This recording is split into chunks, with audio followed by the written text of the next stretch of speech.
Record. Hey, everybody. Welcome to another Tabletop in Review. I am your host, Callan Hale, and I'm here with Ben, the author of Overgrown, a TTRPG I am super excited for. So is Gemma. How are you doing today, Ben? Hey, I'm good. Yeah, busy day, but I'm good. Thank you for joining us today. I know it's kind of late for you. I just wanted to talk about your game. Like, just Overgrown itself looks just phenomenal. Yeah, thanks. It's been a wild ride. Um, it's a funny one, Like I only made this game, I don't know what, 2 maybe 3 months ago, and it was just a random thing. There's a guy, Dire Rose. He's Basilisk online on Twitter, and he was hosting an itch game jam for called Welcome to the Apocalypse, and for some reason just this idea of an overgrown world kind of popped into my mind, and I thought, yeah, apocalypses are usually like bleak and like grey and like dusty or whatever. What if an apocalypse was actually just the end of mankind rather than the end of the world? And it kind of grew from there. Yeah, I love that. Actually, no Basilisk. I've been following him for a while. Amazing content creator. Just like I love that idea that it's not the end of the world. And this looks super kid friendly too, hmm which I myself love because I know I want to get Jim and I. One of our goals is to get kids into TTRPGs. So that's what cool. it was that kind of your inspiration? Just not just the end of the world, but the end of mankind, so animals can take over. What's also really funny about this is that I never even realized that it could be kid friendly until like not long ago. Someone was like, "Oh yeah, like this is something that kids would enjoy," and you don't necessarily have to have gore and like combat and stuff in this, so even kids could play. I was like, "Oh yeah, I hadn't even realized that." Like, there's so much of this game that just happened, and then afterwards I was like, "Oh yeah, this works in this other way that I hadn't thought about." It's all just come together. I love that because you never know where, especially with GMs, where they're going to find their inspiration. I'm working on a kid friendly game. I have to kind of change it up due to copyright because I designed it for my god kids. It's based off of She-Ra and the Princesses of Power, How nice. and well, I can't really use that concept due to copyright. It was a home game. Yeah. People played it and they liked it. I'm like, oh yeah, I could definitely do something. Give him the thumbs up. Like, give me a couple months. Need to change some of the names. Yeah, that's it. So, what got you into TTRPGs? Um, I don't know. It was something actually fairly recently. I've only been when was it? Maybe 5 or 6 years ago. I picked up D&D 5e for like a friend of mine and that I play poker with. We were like, um, we think we'd be into this. We're quite nerdy and we like this sort of thing, but we were like mid 20s. I'd never played before. I don't know what I'd be like now if I'd actually picked up D&D back in like high school or something. Um, and we spent like a year trying to find a group that we could play with locally and didn't really have any success. So we just ended up um, getting the starter pack, and I said, okay, I'll put my hand in and DM, and my TTRPG life has gone from there.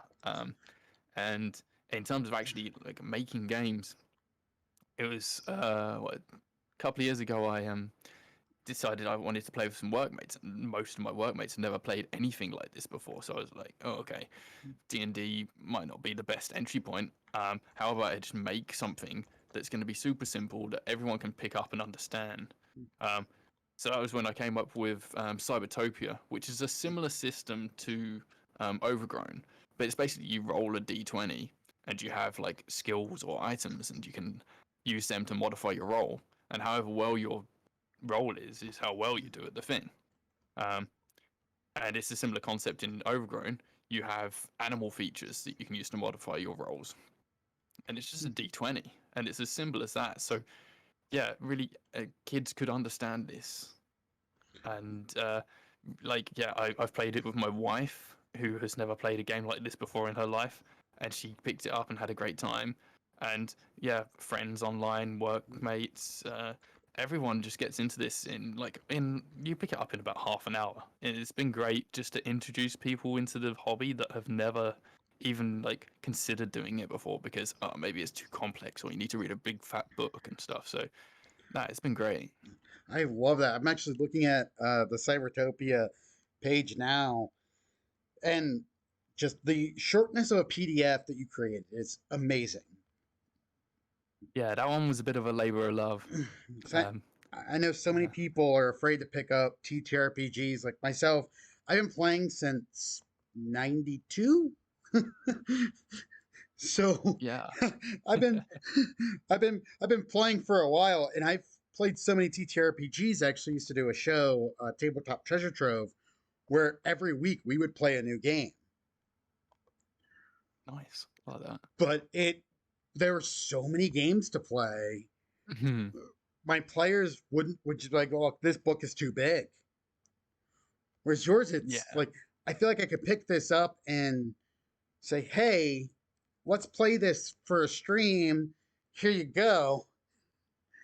And I'm not going to get 30 looks like, why am I reading a 200-page book to learn how to play the game? yeah, and this is one of the things that's going to be really cool. Of like in the next month or so, I'm going to be kind of ramping up marketing materials and stuff, and I've got friends to do podcasts and streams and stuff. So I really want to get on a couple of streams and just give my game to a few people and be like, okay, you don't need to do any prep for this. You can pick this up as we play, and you'll understand it within one session of playing. You're going to be able to pick up and just run with this game. I would Um, definitely love to do on Sundays, I do a live stream of reviewing indie games. I definitely want to add this to my list because it looks cool. so cool. It's great. It's really funny, like seeing like people's reactions and when they're like thinking about what animals they can combine and what like it doesn't just come down to like what's your favorite animal. People are like, oh, this would be cool. Like if I stick a rhino horn on a rabbit, it could jump. It could smash things with its horn and like there's so much variation you can have and just unlimited potential for with what you can do with your characters. I actually sent the link to a few of my players. I normally play with my monthly game. When I was like, "So if you run this for us, can I be a platypus falcon?" Yeah, that would be awesome. Like, for what reason? The reason is I could be an It's cool. avian mammal that's also venomous and can see really well. Yeah, man. I was And like, like platypuses are weird enough anyway, right? Like it's a duck mixed with like a beaver kind of thing, and whatever is in the middle, and yeah, I was like, and yeah. Recently, a few people have been like saying animals to me and being like, yeah, this animal is more weird than something I'd come up with in Overgrown. the Hope for RPGs the other day, Hope for TTRPG server. I saw the people Yeah. like cat, cat goose. Mm. Oh man, there's been some such cursed things coming out of this. I I was love it. I had a big long Twitter thread, I think it was yesterday, of yeah, just the worst combinations of things. I was combining people's favorite things with people's most hated things, and oh, people do not like spiders or ants. And yeah, people love foxes. So I think at some point I'm going to have to make like a fox spider creature or something. Um, I, I served in the military. I was in the Middle East for a bit. Camel spiders are scary. oh yeah, someone was talking The, about them. Mm, they're like a spider ant. yeah, Like nope, I don't mind spiders. I actually have a spider lives in my little woodshed. I call Fred. nice. Fred is an awesome spider. He does his job. Doesn't bother me. I don't bother him. But camel spiders scare me. not much scares me in this world. But I tell you what, if you play as a spider or an animal with spider features, spiders are really useful. Like, they spin webs, they climb, they've got 8 legs, they've got shit tons of eyes. It's Yeah. perception through the roof. Mm-hmm. You get bonus perception, and you can wield multiple weapons. Just Yeah. saying. So one of the things I always ask everybody, that I've always done it through all my interviews since I started doing this in 2009, is pineapple on pizza. Yes or no? Yes. I love pineapple. I'll have it on Well, anything. I'm one of those weirdos who's like, it depends on the pizza. Because if it's Chicago deep dish, like one of those really thick pizzas, like a fork and knife pizza, I'm not a fan of it. Like, give me a thin crust with some grilled pineapple, some chorizo, pepperoni, sausage. I will go to town on that pizza. Oh man, I've already had dinner. Don't make me hungry again. It was. I always ask people that. So some people get really offended when I tell them, like, it How depends. dare you?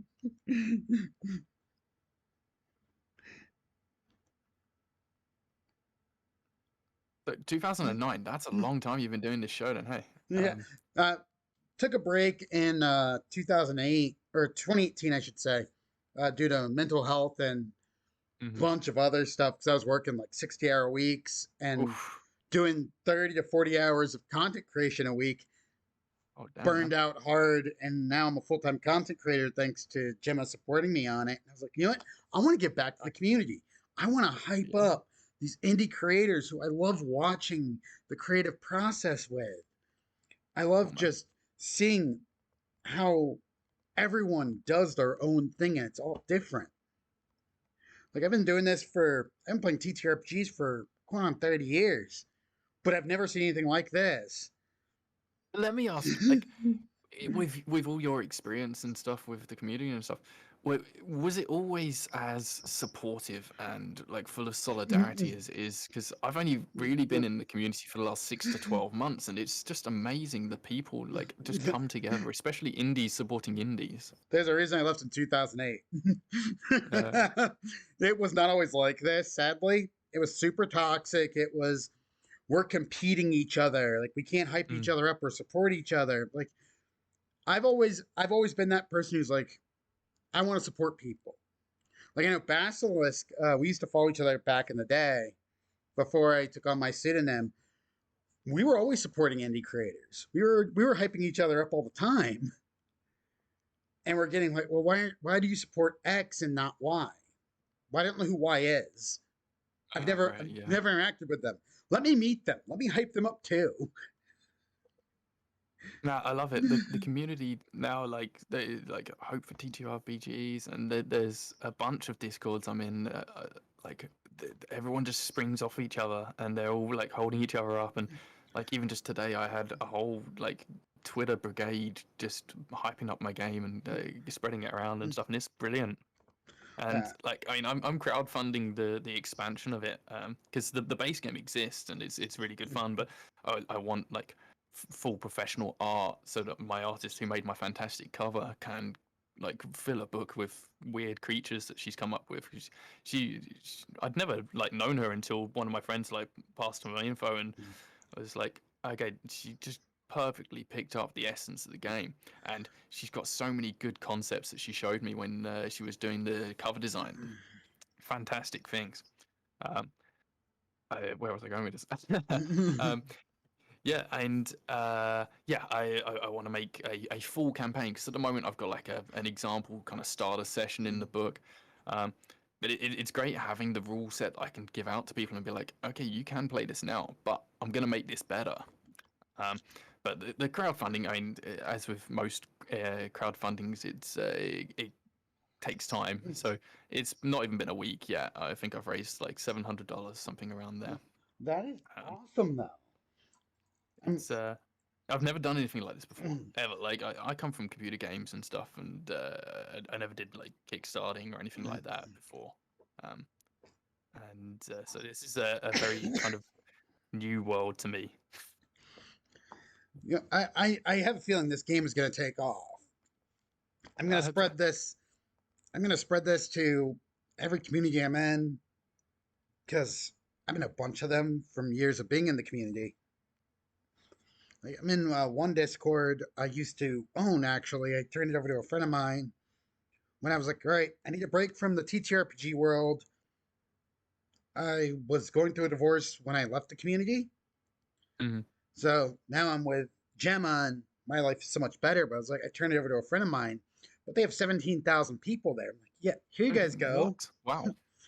Wow. Go support this game. That would be amazing. And it's really funny. Like, and until like a couple of years ago, I wasn't a creator of anything. Like, I do computer games analysis. I don't make games, and yeah, I used to do creative writing when I was a kid, but I haven't done that in a long time.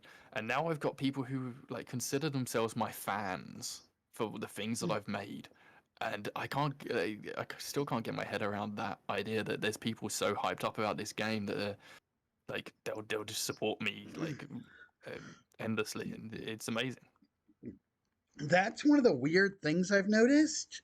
Um, Actually, I have a since I started doing YouTube recently, I do my retro horror and I do TTRPG and review.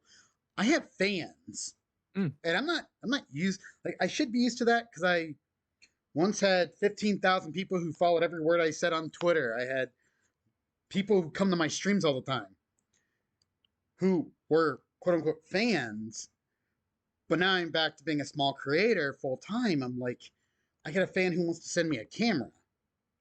So that's one of my friends. Like, oh, I found this camera that would be really cool for your horror streams. Do you want it? Got people who are DMing me on Twitter when I don't upload a video.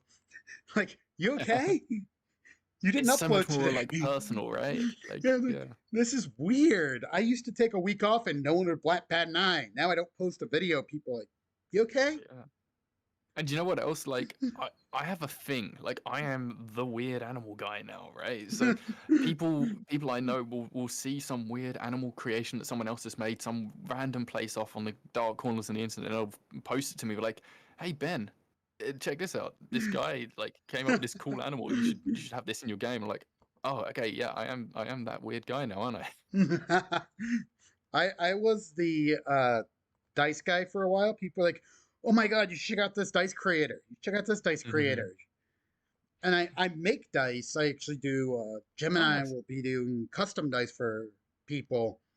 Trying to make them. Our goal for our company D3 is to make it affordable for all creators. If they need help with print on demand, if they need hype work. Like I'll hype stuff for free. I don't care about that. That's easy. That is me just going out in the community and be like, look at this awesome thing someone did. Because I want everyone to see all the amazing stuff that this community is coming out with. Like, I want people to see your game and know that Overgrown is good. Like, I'm loving everything I'm seeing about it. Just looking through it right now, I'm like, yes, yes, I want to play this on a stream Something that with some friends. I had to kind of reel myself in a bit on was that I started having so much fun making the creatures that I wasn't actually making the game. Like a lot of it just started from photoshopping because I can't draw. Like really, my art skills are pretty minimal, but I can smush some photos together in Photoshop. Um, and that's like all those creatures you see in the animated gifs I've got on the itch page. Like And I've done those just in Photoshop, and it's so fun to do. they look amazing. Like for those who are watching this, because this is a pre-record, uh, go to the itch page and just look at all these amazing animals, and then look through the Flip Snack preview of this game, and seriously support it because wow. That was a really cool tool I found actually. Like someone suggested, "Oh, have a preview of what the book will look like when it's actually made." And I'm like, "Oh, I don't." So I had a look around and I thought, "Oh, it would be cool to have if you could have like a little flip book animation." Um, and I found this free tool, I think you can get like a free trial on it or something, FlipSnap, and yeah, you can actually turn the pages, and it's only just a sample of the existing book with the new cover, but it's really cool to have that thing and an interactive piece of the itch page, because most itch pages are pretty plain, and even Yeah, like kickstarting pages, like they're not all that amazing. I wish I knew about this years ago when I was bigger in the community, and I would have told everyone about it. Like anytime somebody comes to me like, "Hey, can you help boost my Kickstarter?" I'm like, "Do this, Hmm. do Flip Snack," because I love that I can preview the book. I love the artwork in the book is just amazing as well. The layout, Yeah, it perfection. was that's all kind of a bit of luck, really. I don't have any experience in this sort of stuff. I sourced a load of like advice and feedback and stuff from the community, which was really great. And um, there was a one particular group. I don't know if you know the Fort Police. Yep. Uh, They helped me with the. I did an accessible version that can be like e-reader friendly and is good for like dyslexia and people who have trouble reading and stuff. They helped me make an accessible, friendly version of the book, and it looks great. And gave me all this advice about layout and what fonts to use and all this sort of stuff. But yeah, I have no experience in this sort of stuff, and like making anything at all was just like, okay, slap it on the page and we'll see how it I goes.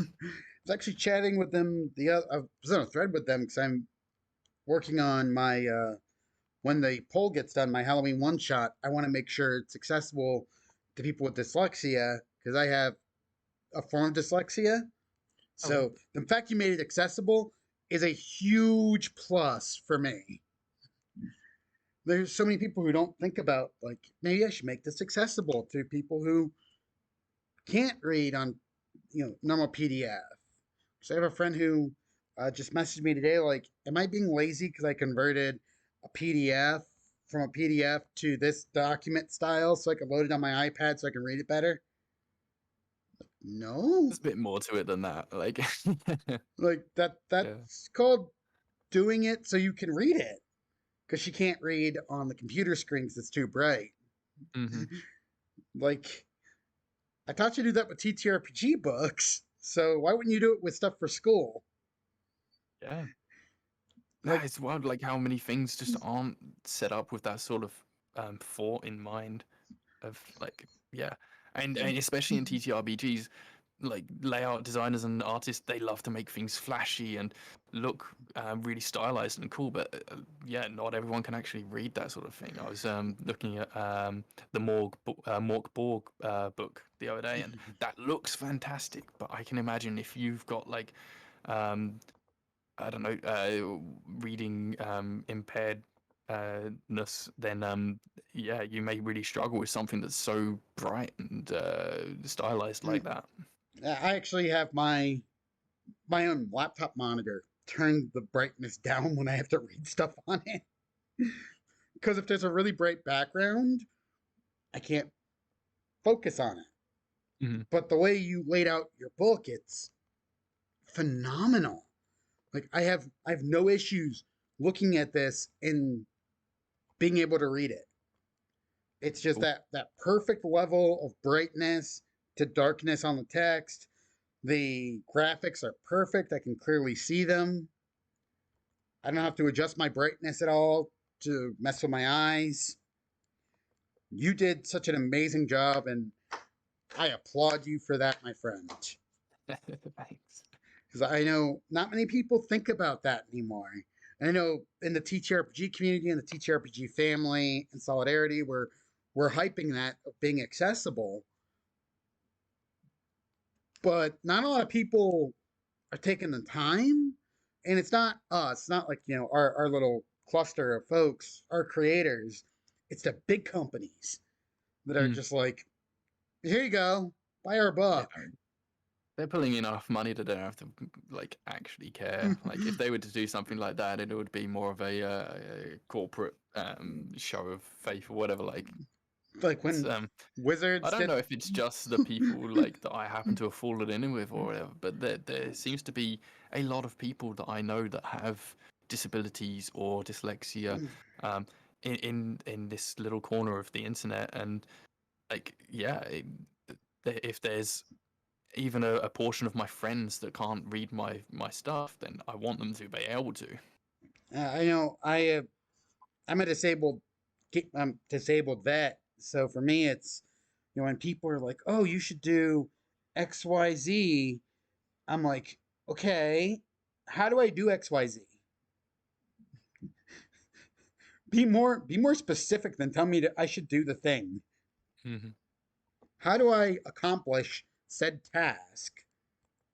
Because I have nerve damage, so I can only I stream video games, I play video games, I got special controller, but people are like, "Oh, you should stream more."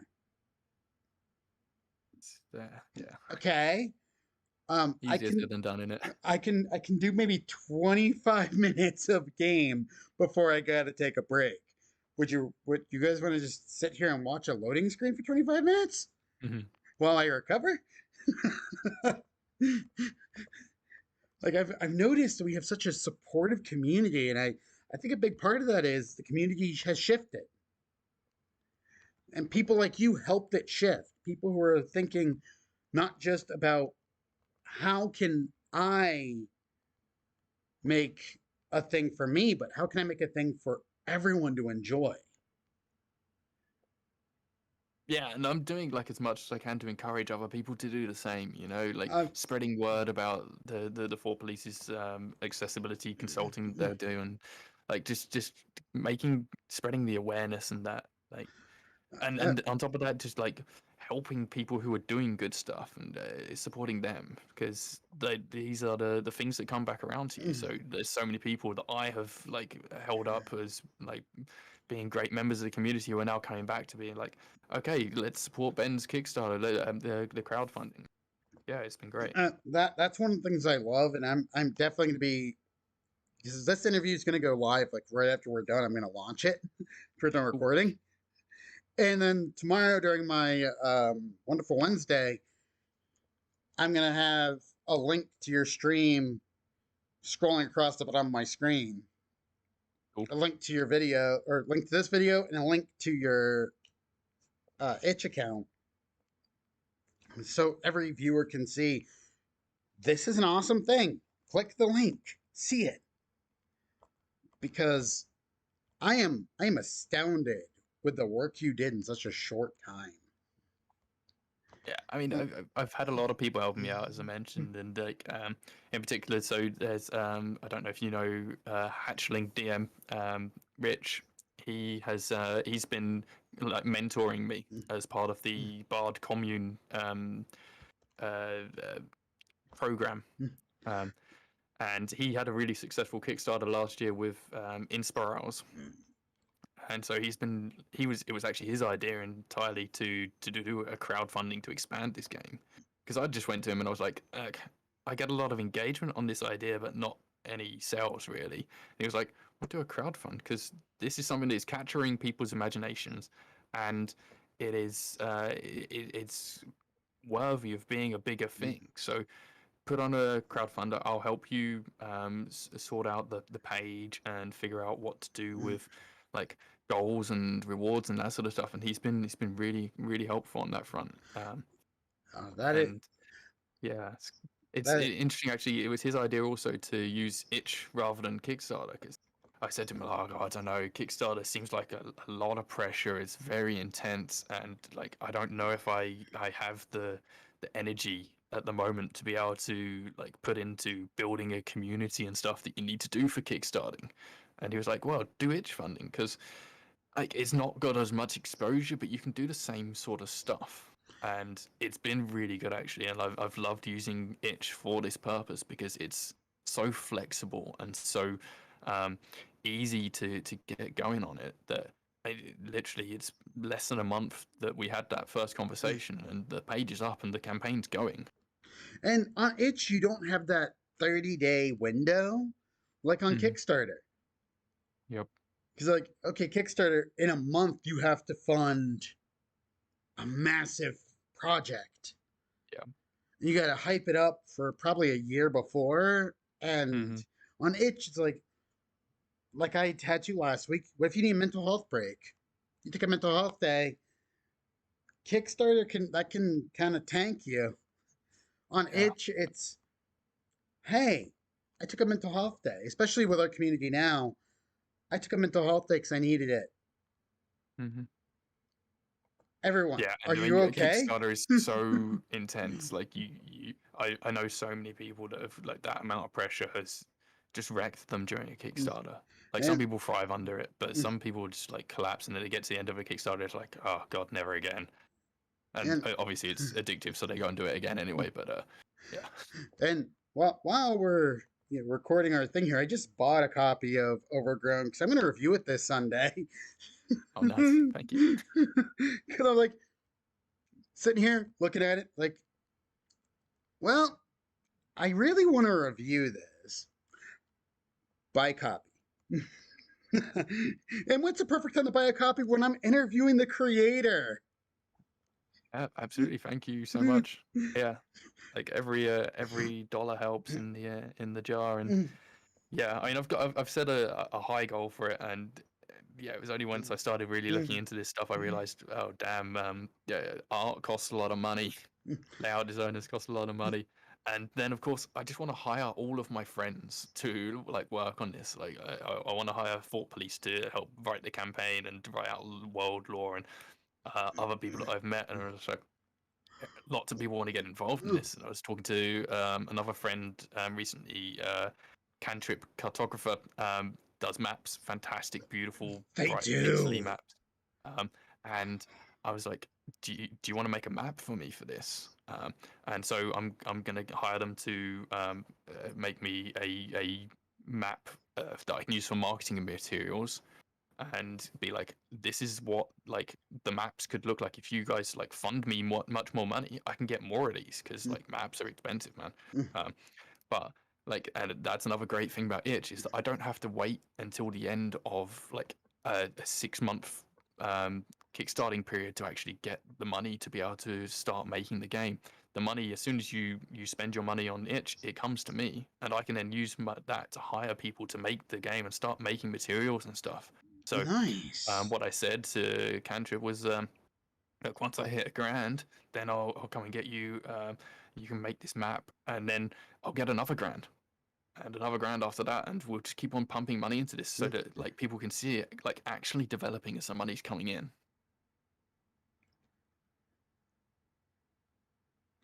That is amazing.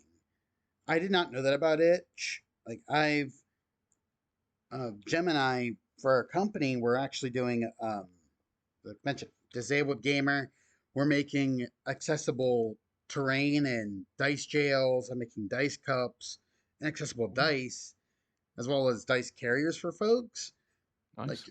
itch might be a place where I could just tell people, hey, go here to support Hmm. someone else from my own platform. Because I know I've always hyped Kickstarter up, but if Kickstarter's not good, I know it's a lot for Kickstarter, but what if someone has social anxiety and doesn't want to be out there? It's like, hey, Yeah.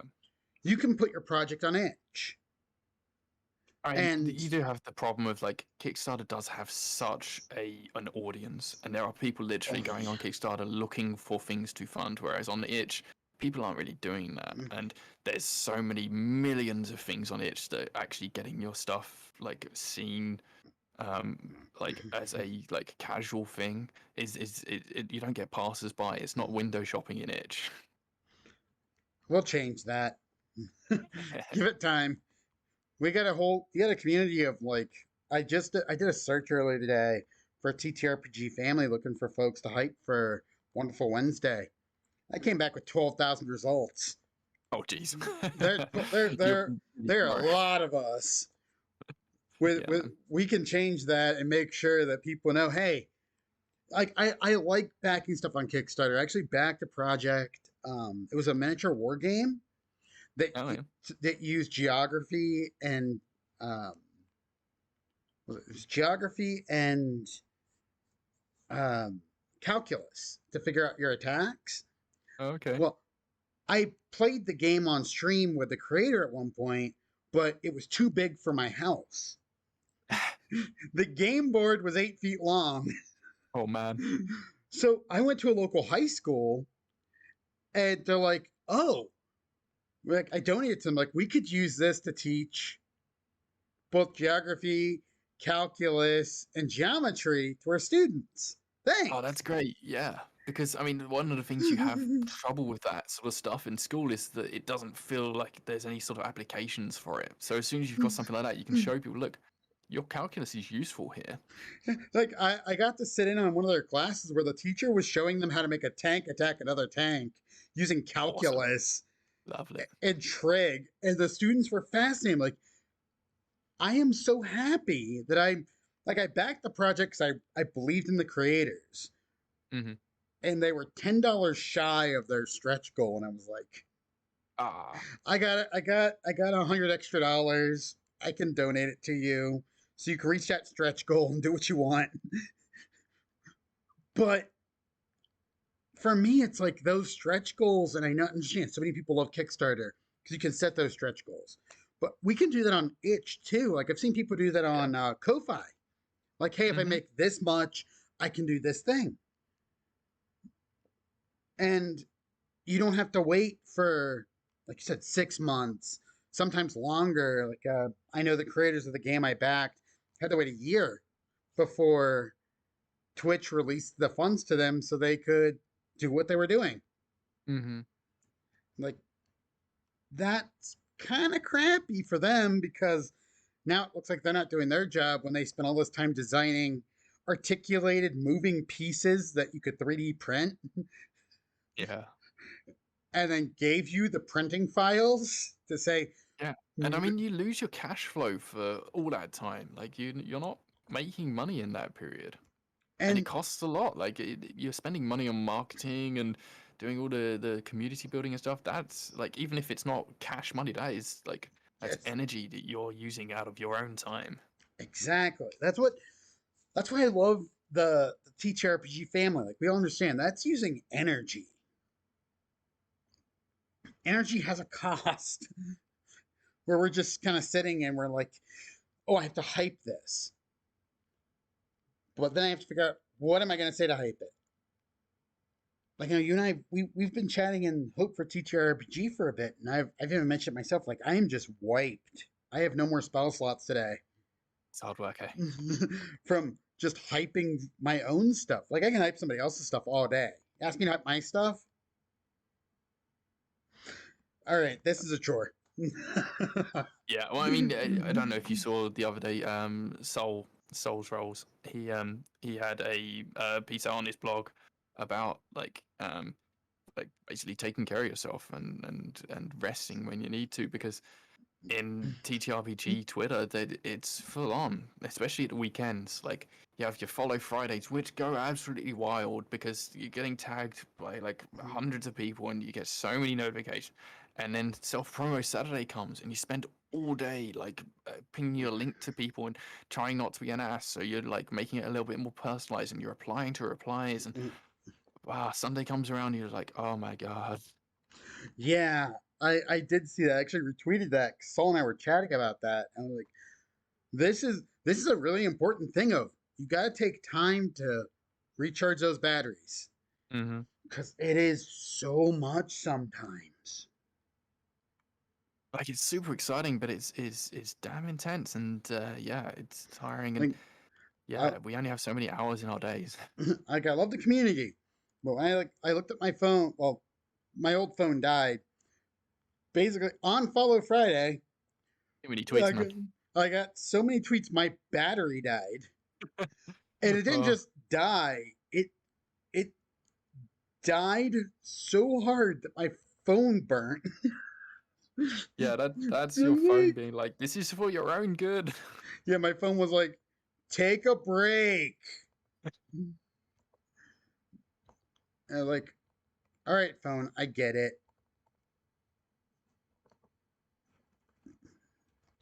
I hear you, phone.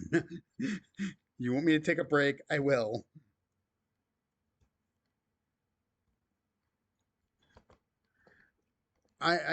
I see all these amazing people that I want to hype up. Like I can hype them all day long. Like like your stuff. I want to hype it like no tomorrow. But when people ask me to hype my own stuff, I'm just like, okay. I will post one tweet about my stream, but then I see like someone like Rex or you or like even DM Pope or Saul who are close to goals, and I'm Hmm. like, oh, I am setting up an auto tweet and hyping the hell out of this like no tomorrow. That's one of those things. I think when you're doing it yourself, you feel like you're ramming it down people's throats constantly, and you feel like you're always talking about your stuff. Um, and you're probably not really like it's that perspective thing, right? Uh, you just but feel like that's all you talk about. but But when it's like, someone else's there's so stuff, many people. it's just so much better. Like I could talk for what I'm probably going to on Sunday. It's like for like an hour about Overgrown. So I'm loving what I'm seeing. I'm loving this style. Like I'm loving the style of Cybertopia. I love how like just reading it, it looks so easy to pick up. I Yeah, Cybertopia was a blast. Like I spent like I don't know a year and a half writing Cybertopia, and the full core book that I wrote is like 130 pages or something. It's like 35,000 words. It's a novel, and like most like 60-70% of that is the kind of campaign that I wrote for it. Um, and yeah, I spent over a year writing that, and then I've gone and done Overgrown in a month, and it's like nobody cares about Cybertopia, but everybody loves Overgrown. oh they'll care once we get we get the word out about both of these on Sunday because I plan on spending a very long time going through every page. Like, look at this, look at this. Like highlighting. So I know people are like, well, in reviews you should give critiques.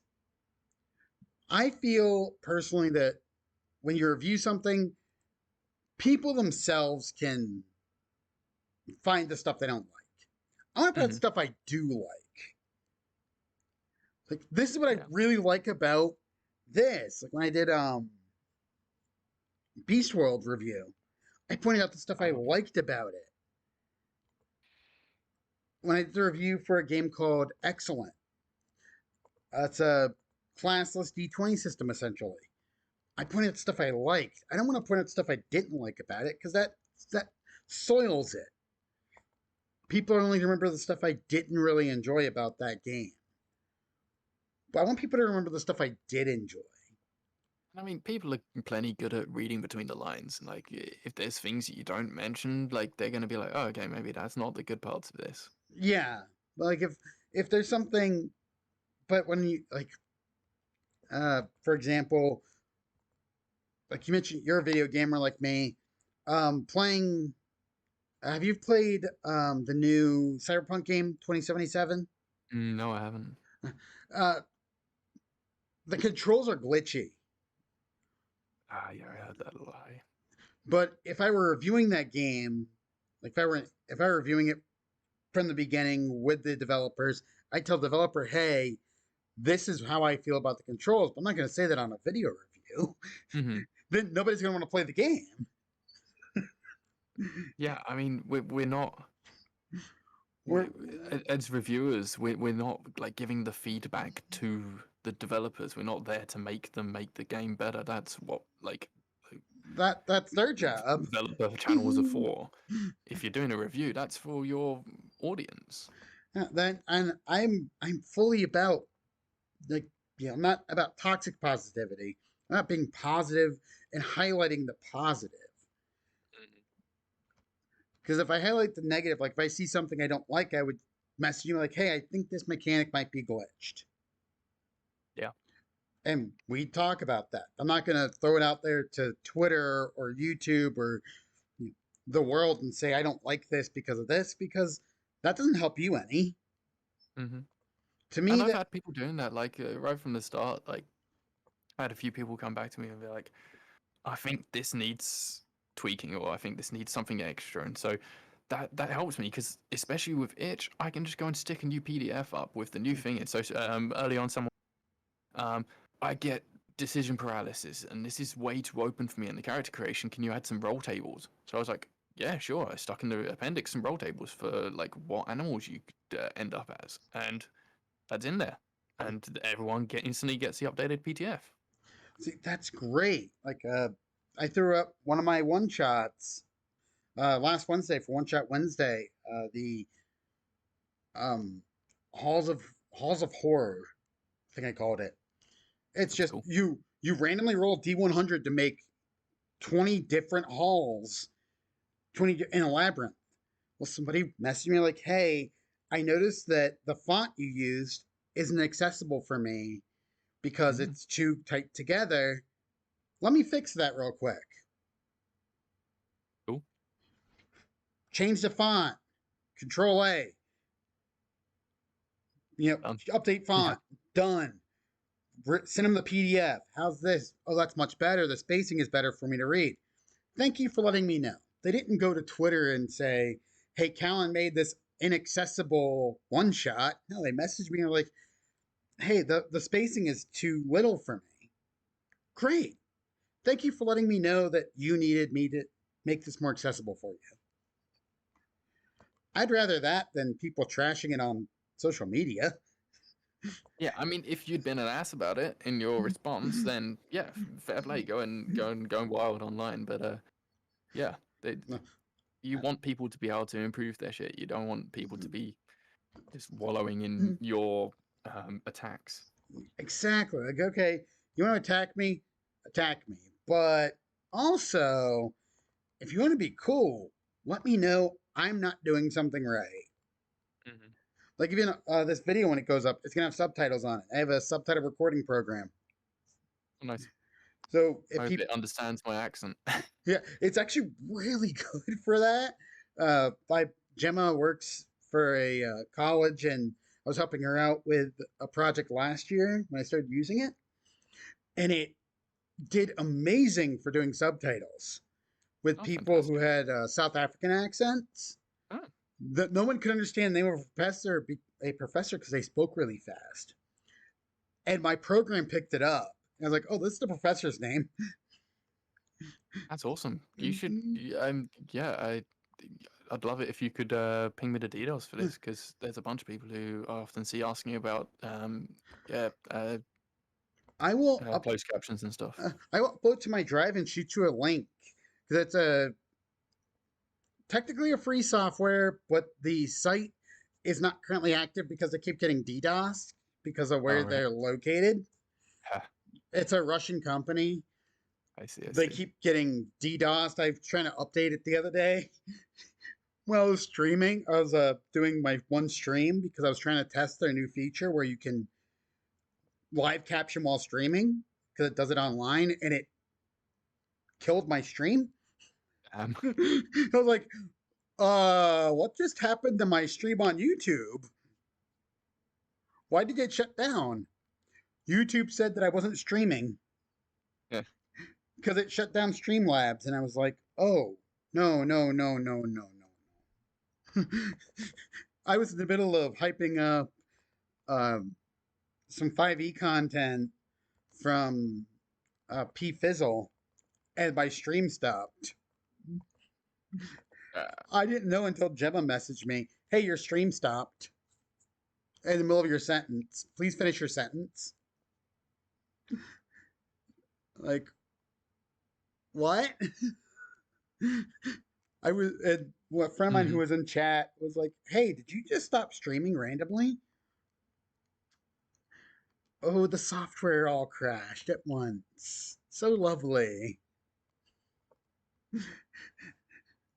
But I will, once I get it uploaded, I'll definitely send it out because it's free. This is our site's currently down, but it's been amazing for me Yeah, I mean, because I've seen people using the Google one that they say is pretty good. it's But if there's one that's better, and especially if it's good at accents, then that's great. yeah, it's amazing. So when I play Fatal Frame, they have a very well, it's a Japanese game, so it's Japanese voice actors Right. who are speaking English, but they still have the accent. Mm-hmm. It picks them up every time. Nice. I just wish I could tell it like when I'm talking or when the game is talking, so I could just put like a little tag there. Callan's Oh, talking. okay. Yeah. Yeah, that would be cool if it could recognize your voice and be like, yeah, this is someone else. This is not one of the people in the game. That would be great because I'm going back through all my old videos and putting when it's me or when it's the game because YouTube does not like when you don't put like it's weird with their files with that, but that's a whole other conversation for accessibility. On one of my future streams, I'm going to do yelling at YouTube for their accessibility issues.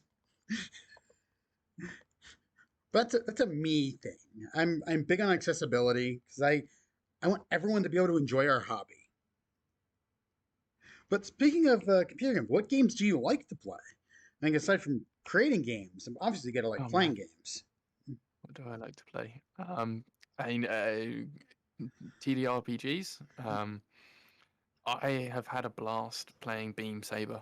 I found a group, I don't know, a year ago maybe, and just jumped into a random game with them. Never met any of these people before. They turned out to be awesome. And Beam Saber by I think Austin Walker, I think it is. It's a Forged in the Dark system, much like Blades in the Dark, and it's basically Gundam. You have big mechs and you have like space battles and futuristic fights and stuff, and Ooh. that is so much fun. It's been great with that group. We had so many like amazing sessions and like brilliant RP, and I think that was probably where I really learned about RPing. Um, and that has been my favorite game to play. And I haven't actually played that many different systems like longer. Like I've done a few one shots and stuff, but before that was mostly D&D and my own games. There was a game I played with workmates a while back called Sins, which had a Kickstarter a few years back. Um, super crunchy, but that was like a post-apocalyptic zombie style kind of game, and supernatural powers and this sort of stuff. And that was really good fun, but very crunchy. And I recently tried to start doing another campaign of that with some friends of my own at home, and yeah, I think that's just kind of fallen through because for it's not so great for newer people to RPGs. Uh, but yeah, there's some really fun stuff out there. But like I've only been doing this for a few years really, and only like properly for the last couple of years.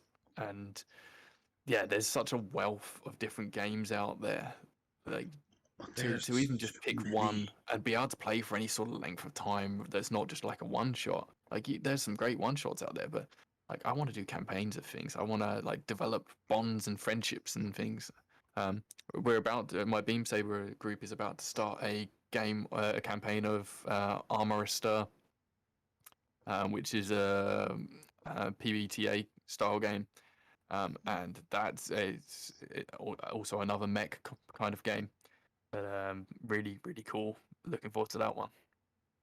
Oh, that is awesome. Like for me, I've been playing so long. I've played quite literally over 1,000 TTRPGs. I just love hearing what other people love to play. You mentioned you played video games. What kind of video games do you play? What's your favorite video game? Um, I'm big into the Final Fantasy games. I haven't gotten sucked into the MMO, but I like the We are Final now Fantasy game. friends. This is not an option. I'm a huge Final Fantasy fan. I love them. It was like one of the first games I really remember getting like totally sucked into was Final Fantasy VI. Although in the States for some reason it was called Final Fantasy 3. I remember my Yep. gran got me the cartridge from the States and brought it over to the UK for me, and I was like, oh, this is number 3. I thought they're up to number 6, and yeah, it was very confusing. But that was like, it was huge, and it was so deep and detailed, and the characters were fantastic, and like the systems were great. And like in the middle of the game, the whole world gets destroyed, and the game continues. Like that's not the end of the game, even though the world goes through an apocalypse. Um, so yeah, Final Fantasy is deep in my veins, and I love like pretty much everything. I've yeah, the Resident Evil games, loved them. Um, God, what else? Oblivion was one of the first like of those kind of RPGs, like fantasy RPGs that I played on PS2. I think that was back in the day. Fallout 3. Yeah, Bethesda games I really like, Yeah, despite awful bugginess all the time. we are now friends. We played all the same games. Like I remember when Fallout 3 came out, I was like, I played the first two. Will this one be the same or will it be like a bad remake? I know it's very different, right? And then same thing with Oblivion. It's like, is this going to be a bad game or a good game? Then Oblivion just It was so was big, don't like, especially for the time to get a game that's so big and so wide and open. Like, on a single disc even. yeah, That was impressive. And then they did Skyrim like 9 times. and I Uh, think there still are. There's yeah, more. they're There's re-releasing it again. And like, oh, this time we're adding fishing. Um, Of course. But it's funny, like, I don't know, there's a thing, like, within the games industry, like, if you work in the games industry, you no longer play games. Like, you just don't have time or energy for playing games anymore. So these days, I don't play that many games. I started playing Persona 5, like, I don't know, 6 months ago. I'd never played a Persona game, but everyone was hyping about it, so I was like, okay, better go.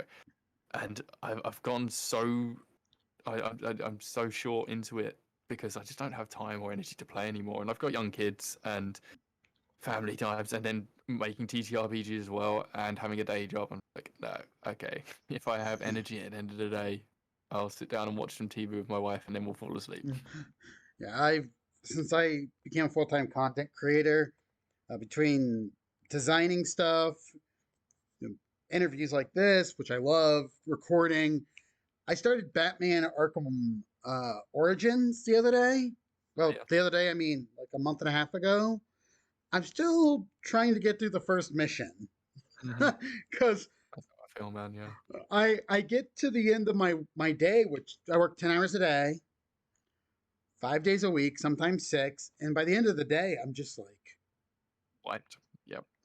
do I really want to play a game, or just want to have a beer and hang out with Gemma and watch some shows? Yep. Well, what wins out is hanging out with Gemma and watching shows because I play video games for a living now, as well as creating TTRPG content. I didn't think I would ever get bored of a video game. Yeah. Like I get that. I'm not bored of playing them and entertaining people. What bores me is like I like playing games again and again because it's like that. I want to find all the Easter eggs. Hmm. But when at the end of the day, the game's not entertaining because I play horror and that entertains me now. It's like, mm, and now I'm starting to nitpick them. Like this is lazy writing. Like So horror is a really cool thing because I've been saying for a while to people I want to play some horror games. What horror games should I play? uh, I've been playing Fatal Frame. The new Fatal Frame's coming out soon. Cannot wait for the re-release of Blackwater. On the Wii, it did not get a good reception, mostly because they borked the special edition controller they were going to release with it. Um, Another good one is Chernobylite. All right, I don't know that one. I was watching Christopher Odd play it. I actually have a copy of it. I'm planning on streaming it during a live stream. But that game has some creepy moments in it. Just the music and the setting. And there are creepy dolls. Uh, and creepy kids' laughter, which always sets me off in Fatal Frame. that reminds me of like what was it? I think it was Silent Hill 2, where you go Yeah, through the school and there's little like yep, penguin children, whatever they were. Yeah. yeah. I haven't gotten to that. I played that one back in the day. I'm going to be recording that one after I finish one. And everyone's like, "Oh, you should just start with two." I was like, "No, no, I got to start with one, and I'll go to two." Like, but two's so much better. I understand it's better, but the name of my show is Retro Horror. How about TTRPGs? What's a good horror TTRPG? Uh, there's a few. Orpheus Protocol is pretty good. Actually, one is by. Let me find their link here. Stuart Holmes made a really good one. Okay. That is creepy, and I know I have a few other people in here who made some creepy TTRPGs. I gotta look through my list. I'm planning on doing something with the Wretched for a Halloween stream, Mm, and that seems pretty cool. I've never done a solo journaling kind of game before, but mm. that sounds cool. Ooh, that does sound cool. It's very kind of alien vibe to it. Nice. Who was the? Oh, looks like that person no longer has a Twitter. Never mind. Yeah, I was following a few TTRPG horror creators, and the one creator, as I was looking through my DMs over the past few days, looks like their Twitter no longer exists. Oh no. Because I wrote down their name and I was like, why can't I find their link? The horrors have got 'em. Gameonomicon's another awesome one. Theirs is uh, a more Cold War style horror. Mm-hmm. It's a political kind of horror setting, but just still an amazing kind of game. It really tackles that idea of political dissent, which I really enjoyed. Cool. You know what? I've just realized actually I wrote a horror mission kind of by accident for Cybertopia, and Ooh. I'm just sure if you look for it, you'll. Yeah, it was funny. I decided I was going to make like a tower mission, um, and in it like all your equipment starts malfunctioning, and you don't know why.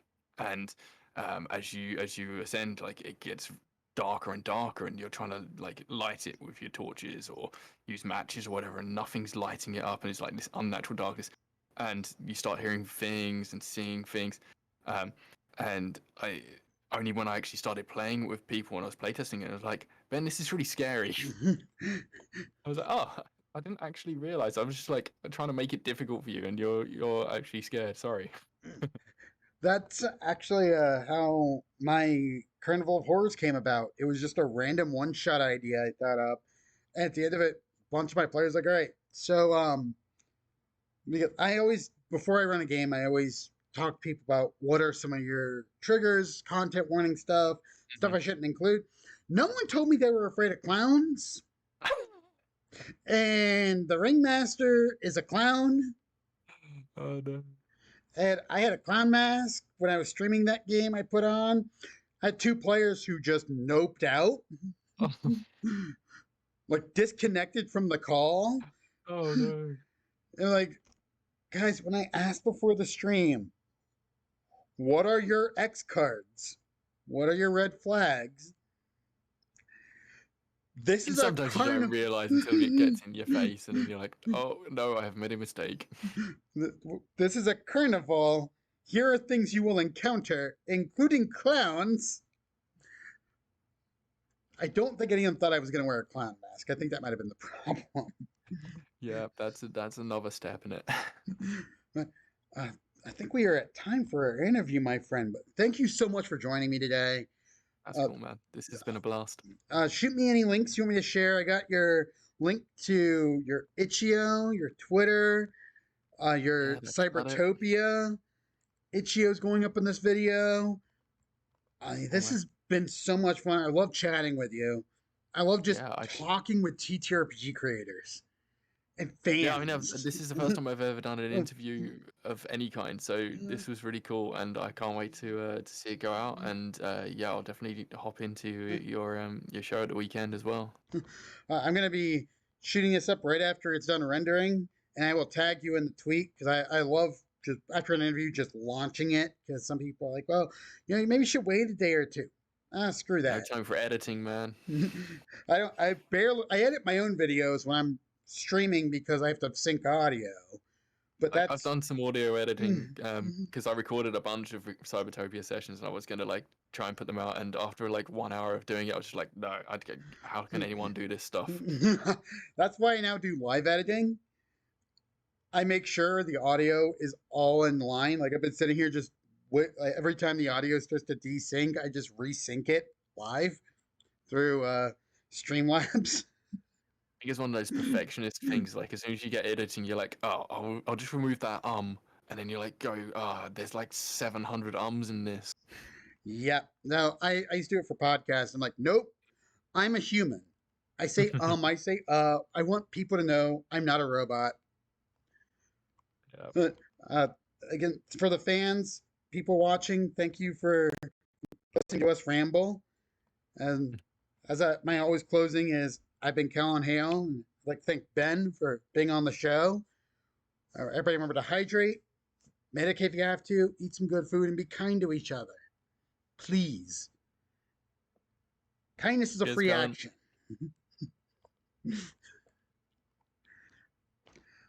Anything you'd like to say before we sign off, Ben? Uh, I mean, go support my game, go support my itch, and yeah, let's get this game going. And you can find those links in the description below. Thank you everybody for tuning in, and we are signing off. Love y'all.